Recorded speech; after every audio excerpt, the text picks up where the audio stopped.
네, 열 전달 한번 찍어 보겠습니다. 먼저 간단하게 이제 가이드를 보시면 첫 번째로 파트 1이 전도죠. 전도에서는 이제 풀이의 법칙, 그리고 열 저항, 다층벽, 원통 전도와 임계 반지름. 그래서 이 공식이랑 직렬 병렬 연결 시의 총 계산법. 그리고 이제 파트 2로 넘어가시면 비오트 수에 관한 집중계 분석, 그리고 핀이란 게 나오거든요. 요거에 대해서 공부를 해보고, 그 다음에는 3장은 대류. 그래서 여러 가지 무차원수에 대해서 좀 세세하게 알아보면서 강제 대류와 자연 대류까지 공부를 하고,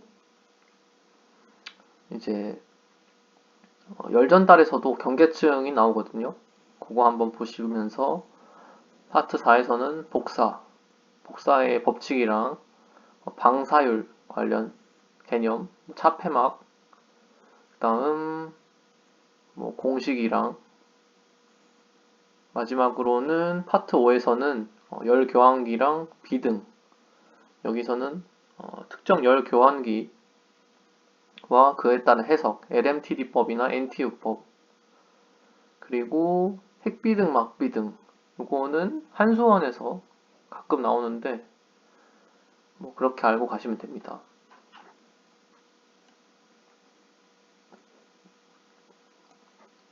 자, 그래서 처음으로 와서, 자, 1번 열 전달의 세 가지 메커니즘에 대한 설명이죠.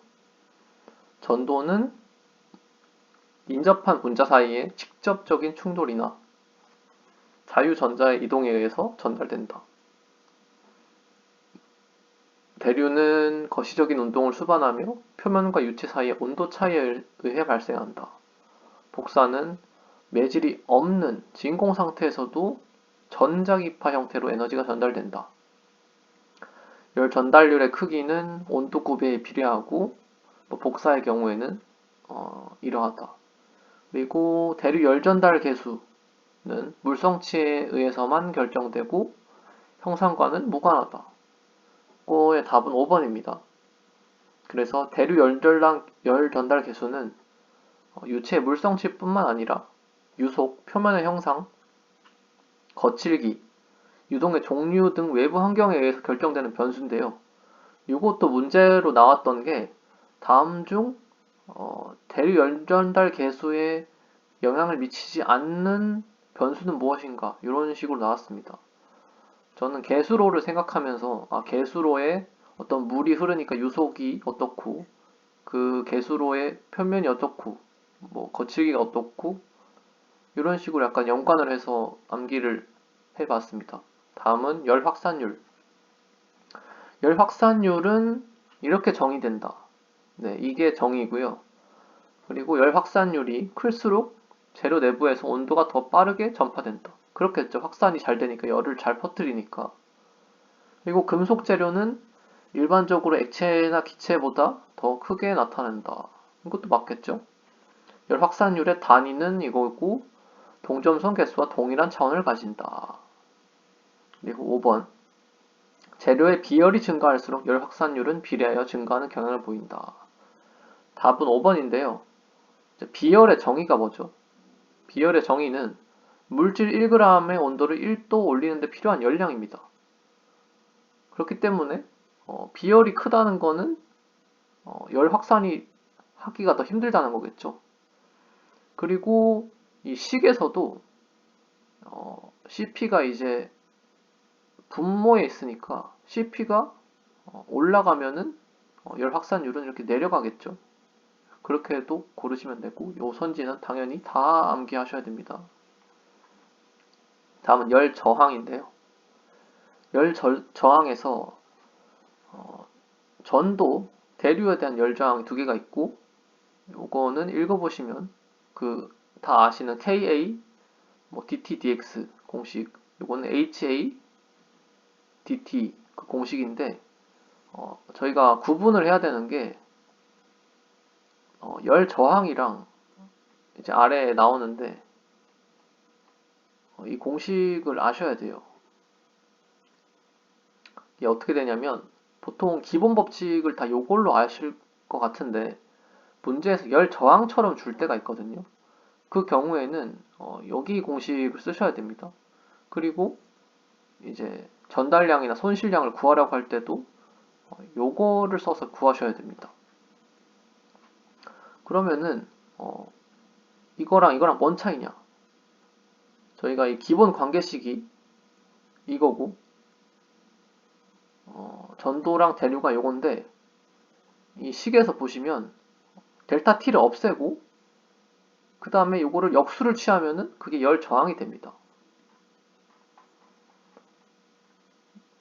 이제 그래서 설명해 보시면 열 전달량은 온도차에 비례하고 열 저항에 반비례한다는 열의 ohm의 법칙을 따릅니다. V는 I, R에서 그 R이랑 똑같이 이제 이론이 구성되어 있거든요. 그래서 일단 다시 문제로 오시면 3번부터 다시 보면 직렬로 구성된 경우에는 열저항이 모두 합산되어 구해진다. 그리고 열 관유율은 열저항의 역수를 단면적으로 나눈 값이다. 접촉 열저항은 고체 표면 사이의 거칠기가 작아지고 압력이 낮아질수록 감소한다. 답은 5번인데요. 표면이 거칠수록 그 사이에는 공기층이 커져서 공기층이 열저항 효과를 내면서 열저항이 증가됩니다. 그래서 이 앞에 선지는 맞는데 이제 압력이 문제에서 낮아지죠. 압력이 낮아진다는 것은 공기층이 더 커지기 때문에 열저항이 증가합니다. 여기서 이제 문제가 진공 상태에서는 어떻게 되냐? 진공 상태면은 압력이 거의 0이니까 두 고체 표면 사이가 착 달라붙어서 저항이 거의 없겠지라고 생각할 수 있는데 전도 대류 관점에서 공기라는 빈틈에 있던 그러한 매개체조차 사라지기 때문에 복사 외에는 통로가 아예 사라지기 때문에 접촉 열저항이 크게 증가합니다. 요거는 가지고 가셔야 돼서 제가 넣었습니다. 그래서 이제 넘어가면 다음은 이제 임계 단열 반경인데 이거는 그냥 한번 읽어보시면 될 것 같습니다. 임계 단열 반경이 뭐냐? 열 손실이 최대가 되는 지점을 임계 단열 반지름 또는 반경이라고 하고 식으로는 RC는 K를 H로 나눈 것으로 정의가 됩니다. 그렇다면 이제 H가 증가하면 임계 반경이 떨어지겠죠? 그래서 5번이 그거에 대한 옳지 않은 답이고 제가 계속 하겠지만 이런 식으로 표현해서 뭐뭐 할수록 뭐뭐 하다 이런 문제가 자주 나오는데 그냥 식을 쓴 다음에 직접 해보면 됩니다. 아, 분모가 올라가면 당연히 이 RC는 내려가겠구나. 이런 식으로 구성되어 있는 문제가 굉장히 많습니다. 그리고 또 가져가야 될 거. 원통의 전도 열저항. 요것도 시험에 나옵니다. 그래서 R2 나누기 R1을 L의 시용 값에다가 나누기 2파이 KL. 요것도 가져가셔야 되고. 그러면은 원통형 벽에서 온도 분포는 반지름에 따라서 선형적으로 변하냐? 뭘까요? 로그에 비례해서 변하기 때문에 이 선지는 틀린 선지입니다. 선형적으로 변한다는 것은 1차 함수꼴로 나타나야 되거든요. 근데 뭐 제곱이 들어가거나 지수 함수꼴로 표현되는 것은 선형적으로 변하는 게 아닙니다. 그리고 또 알아야 되는 게 이제 2차원 정상 열전도에서 형상계수는 기하학적 모양과 배치에만 의존한다. 단위는 미터를 쓴다. 그리고 임계 반지름 지점에서 전체 열저항은 최소값을 가지며 열손실은 최대가 된다. 이게 정이니까 당연히 그렇겠죠. 이제 넘어갑시다. 이거는 주요 무차원수에 대한 물리적 해석인데 읽어보시면 됩니다. 네. 읽어보셔야 되고 답은 5번인데 어떻게 구하냈냐면 비열과 증발 잠열의 비 라고 나타냈는데 현열과 잠열의 비다. 그래서 다음은 6번이고 강제 대류와 자연 대류 읽어보시면 강제 대류는 펌프나 팬과 같은 외부 동력에 의해서 유동이 발생한다. 강제적으로 대류 현상을 만드는구나. 자연 대류는 온도 차이에 의한 밀도 변화가 부력을 발생시켜 유동이 유발되는 방식이다. 뭔가 좀 진짜 자연스럽게 일어나는 거구나. 그 의미입니다. 3번은 동일한 온도차 조건에서 강제 대류 열 전달 계수가 자연 대류보다 크다. 당연히 펌프나 팬으로 강제로 만드는 게 더 크겠죠? 그리고 4번. 자연 대류 해석 시에는 레일리 수가 임계치를 넣으면 특류에서 난리로 전이된다. 이거는 그냥 암기하고 넘어가세요. 그 다음 5번. 초음속 유동에서는 자연 대류형이 강제 대류보다 지배적이다. 일반적으로도 다 강제 대류가 더 세다고 보시면 됩니다. 네. 넘어가서 다음은 복사 열 전달 관련 문제인데, 스테판 볼츠만 법칙에 의해서 총 에너지는 4제곱에 비례한다. 이건 뭐 맞는 거겠죠. 변의 법칙에 의하면 최대인 파장은 절대 온도에 반비례한다? 넘어가 봅시다. 3번. 열적 평형이란 상태에서 표면의 방사율과 흡수율이 같나? 같겠죠. 플랑크 법칙은 특정 파장에서 에너지의 강도를 온도의 함수로 나타냈다. 그 다음 방사율이 1보다 큰 물체를 회색체라고 한다. 답이 뭘까요? 자, 답은 5번입니다. 자, 방사율은 흑체에 대한 실제 물체의 방사 에너지 비율이므로 1을 초과할 수 없습니다. 그리고 여기서 말하는 회색체라는 것은 방사율이 1보다 작으면서 모든 파장에서 일정한 값을 갖는 물체입니다. 요것도 하나 가져가셔야 되는 게 램버트 코사인 법칙이라고 해서 방사 에너지의 세기가 방향각도의 코사인에 비례하여 변한다. 요것도 하나 가져가셔야 되고, 여기서는 이제 반사율과 방사율에 대해서 아셔야 되는데, 이제 반사라는 것은 에너지가 물체 내부로 들어오기도 전에 표면에서 즉시 튕겨나가는 현상이고, 흡수율과 방사율을 보시면 에너지가 내부로 들어와서 어떤 영향을 미친 후에 온도를 높이고 그걸 다시 전자기파 형태로 외부로 뿜어내는 거 해설 보시면 섭취 후 배설이라고 돼 있죠. 조금 더러운 말이긴 하지만 얘는 일단 먹은 다음에 다시 빼내는 거고, 반사 같은 경우에는 말 그대로 입구에서 그냥 너 들어오지 마 라고 이제 튕겨내는 거죠. 요거를 이해를 하시면 좋습니다. 그리고 이제 이 식 같은 경우에도 선지로 한번 나온 적이 있는데, 일반적인 고체에서는 흡수율 더하기 반사율 더하기 투과율이 1이다. 근데 이제 키르히호프의 법칙을 넣었을 때 방사율은 1 마이너스 반사율이 된다. 요것도 다 이렇게 선지로 나왔던 것들입니다.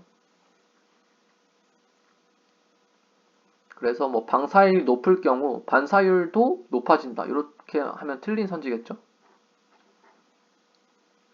그리고 이 수치 자체를 고르라는 적도 있었는데, 요거는 쉽게 보는 방법은 이제 5, 6, 7, 8, 요거는 4, 8, 8, 8입니다.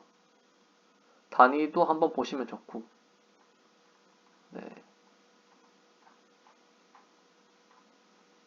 여기 이제 복사 에너지량 Q가 입실론 시그마 AT 대제곱에서 이제 이 입실론의 값이 시그마의 값이 요겁니다.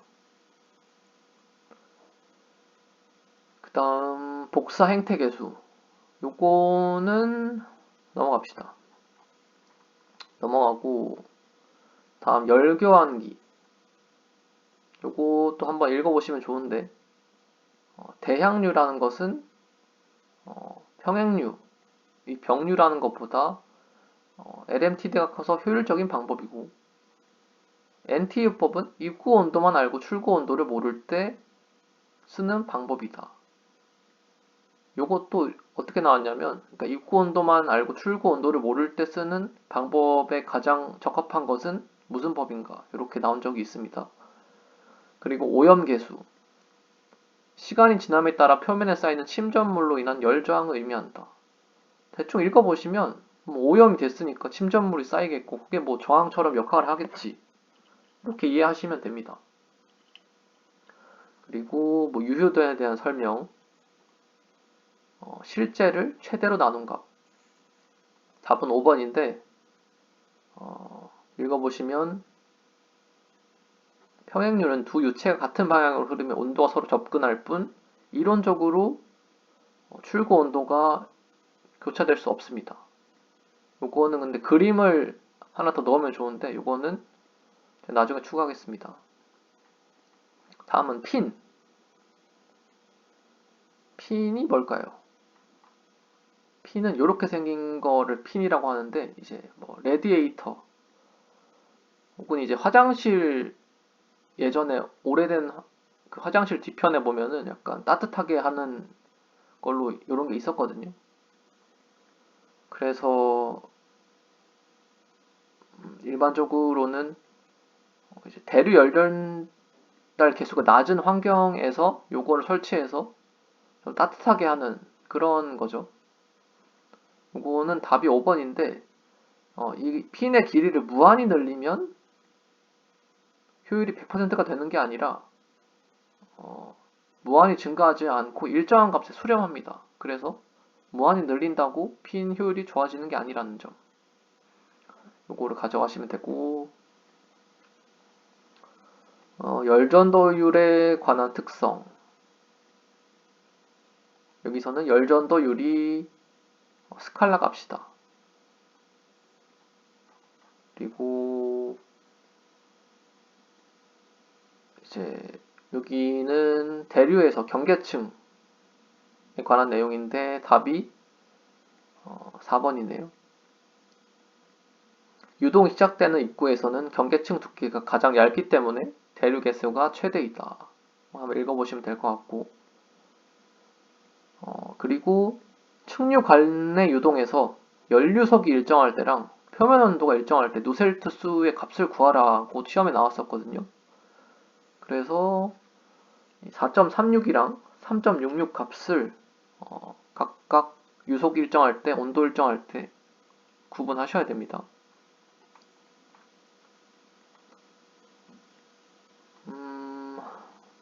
네, 제 목이 아파가지고 여기까지 하겠습니다.